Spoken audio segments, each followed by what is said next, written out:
स्वामी समर्थ. नमस्कार मंडळी, स्वागत आहे तुमचं माझ्या यूट्यूब चॅनलमध्ये. स्वामी समर्थ महाराजांच्या कृपेने आशीर्वादाने तुमच्या सर्व इच्छा आकांक्षा महाराज पूर्ण करोत हीच मी स्वामीचरणी प्रार्थना करते आणि आपल्या आजच्या अमावस्याविषयीच्या या नवीन व्हिडिओला सुरुवात करते. तर उद्या आहे मौनी अमावस्या. मौनी अमावस्या म्हटलं तर मौनी अमावस्याच्या दिवशी काही उपाय केले तर त्या उपायाचा फायदा आपल्याला जास्तीत जास्त पटीने मिळतो आणि त्याचं फळ हे आपल्या पदरात पडत असतं. कारण अमावस्याला केलेले उपाय हे कधीही वायाला जात नाही आहेत. म्हणून तर अमावस्याच्या दिवशी बरेच उपाय आणि तोडगे हे केले जातात आपल्या घराच्या प्रगतीसाठी. तर असाच एक उपाय तोडगा आपल्याला करायचा आहे, तो म्हणजे अमावस्याच्या दिवशी. तर अमावस्याच्या दिवशी आपल्याला एक उपाय करायचा आहे, तेही फक्त एका नारळाचा. कारण अमावस्या उपाय आणि तोडग्यासाठी जास्त फल देणारी अशी ही तिथी असते. कारण अमावस्या तिथीला नजरबाधा, करणीबाधा ही घरातून काढली जात असते. घरातील जी वाईट नजर लागलेली असते ती अमावस्याला जर काही उपाय केले तर झटपट ती दूर होते आणि अमावस्याच्या दिवशी ती घरातून बाहेर जात असते.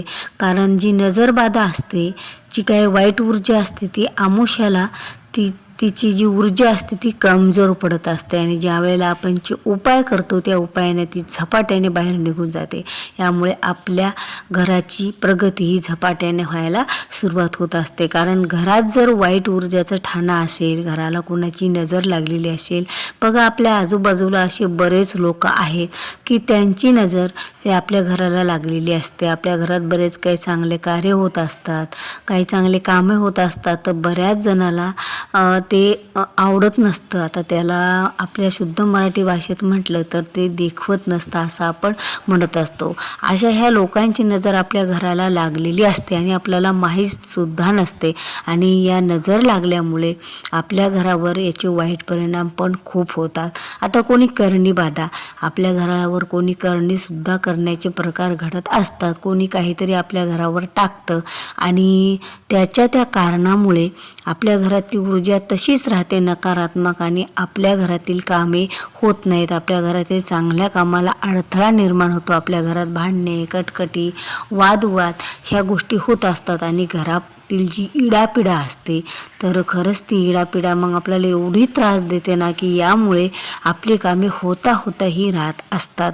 मग घरातील मुलांची वाह असो किंवा घरातील नोकरीविषयीचा प्रश्न असो किंवा घरातील शैक्षणिक प्रगती मुलांची असो किंवा घरात नवरा बायकोतील भांडणे असो किंवा कुठलेही कारणे असो, ज्याच्या त्याच्या घरात वेगवेगळ्या प्रकारच्या कारणानुसार घरामध्ये वादविवादी व्हायलाच लागतात किंवा विनाकारण एखादा शेजारी किंवा जवळचा व्यक्ती आपल्याला त्रास देत असतो आणि या कारणाने घरामध्ये सतत वातावरण हे नकारात्मक बनलेलं असतं.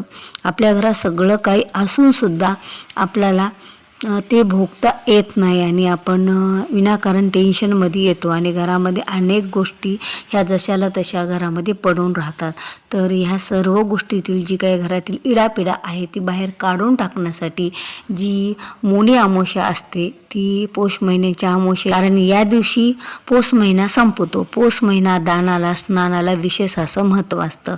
म्हणून या दिवशी स्नान करण्यासाठी सुद्धा स्नानाच्या पाण्यात जर आपण काही गोष्टी टाकून स्नान केलं तर याचं फळसुद्धा आपल्याला मिळत असतं. कारण या दिवशी जर पंचगव्य लावून आपण अंगाला स्नान केलं तर यामुळे सुद्धा आपल्या अंगातली जी काही वाईट ऊर्जा असेल, करणीबाधा असेल ती सुद्धा निघून जात असते. आणि त्याचबरोबर या दिवशी आपण मौनी अमावस्याच्या दिवशी जो काही अमावस्याचा दिवस असतो तो पितरांना समर्पित असतो. म्हणजे पितरांसाठी, पितरांच्या सद्गतीसाठी आणि पितरांना संतुष्ट करण्यासाठी या दिवशी काही उपाय आणि तोडगेसुद्धा केले जातात. तर पितरांच्या सद्गतीसाठी आपण हिरण्यदान करावं. म्हणजे एखाद्या ब्राह्मणाला किंवा गुरुजीला, तुमच्या जवळपास जो कोणी असेल ब्राह्मणापैकी, त्यांना आपण 2 जोड जानवे जे गळ्यात घालायचे असतात ते आणि 11 रुपयाची दक्षिणा आणि 4-5 पेढे असं दान त्यांच्या घरी दुपारी 12च्या नंतर 4 वाजेच्या आत दुपारच्या कधीही द्यावं. यामुळे आपल्याकडून हिरण्यदान होतं आणि या हिरण्यदानाचे पुण्य सुद्धा आपल्या पदरात पडतं आणि यामुळे सुद्धा पितरांचे आशीर्वाद आपल्या घराला प्राप्त होतात. कारण पितरात दोष असेल तर त्यांचे आशीर्वाद आपल्याला मिळत नाही, त्यामुळे सुद्धा आपली बरेच कामंही अडलेली असतात.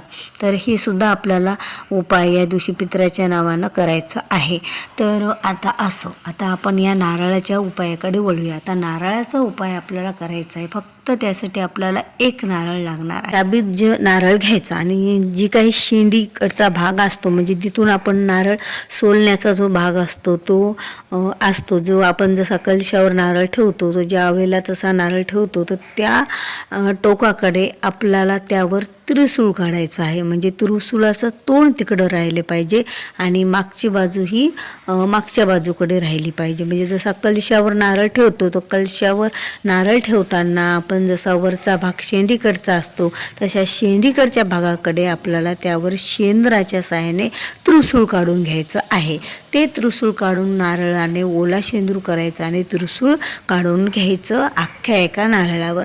नंतर ते नारळ घेऊन आपल्याला आपल्या मुख्य दरवाजाच्या बाहेर जायचं. आता मुख्य तुमचा गेट असेल तर त्याच्यासुद्धा तुम्ही बाहेर जायचं आणि मुख्य दरवाजाच्या बाहेर जाऊन आपल्याला तो नारळ हातात घ्यायचा आहे आणि अशा प्रकारे आपल्याला ओवाळायचं आहे.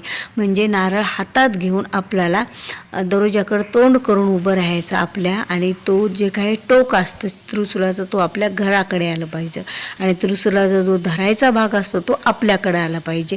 आपण 2 हातात ते नारळ घ्यायचं आणि आता चौकटीच्या बाहेर आपण मेन गेटच्या बाहेर उभं टाकलो तर वरून खाली, घराचा उतारा खालून वरी न करता वरून खाली करायचा असतो. उतारा वरून खाली असा श्री स्वामी समर्थ श्री स्वामी समर्थ म्हणत 11 वेळा नारळ हा उतरून घ्यायचा. अशा प्रकारे त्याला ओवाळायचा घरावरून, म्हणजे उतरता ओवाळून घ्यायचा आणि नंतर तो नारळ तसाच हातात धरून एखाद्या आडगळ ठिकाणी, बघा घराच्या बाहेर अशी पडीत जागा कुठेतरी असेल, तिथं कोणी जात नसेल, तशा लांब नेऊन फेकून द्यायचा. पण जाताना सुद्धा मागे वळून पाहायचं नाही आणि ते नारळ फेकून येताना सुद्धा मागे वळून पाहायचं नसतं. नाहीतर आपली जी काय वाईट ऊर्जा त्या नारळामध्ये सामावलेली असते, त्या त्रिशूळाच्या द्वारे, नारळाच्या द्वारे ते आपण टाकून द्यायला येत होती, ती लगेच आपल्या पाठीमागे येत असते. म्हणून त्याचं कारण आहे की आपल्याला मागे वळून पाहायचं नसतं.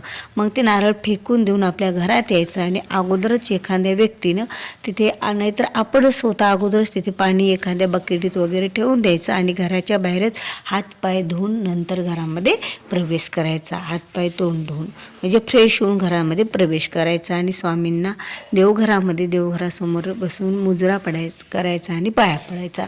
तर असा हा साधा सरळ उपाय करायचा आहे. मोनी अमावस्याच्या दिवशी घरावरून वळून फक्त एक नारळ असा फेकायचा आहे.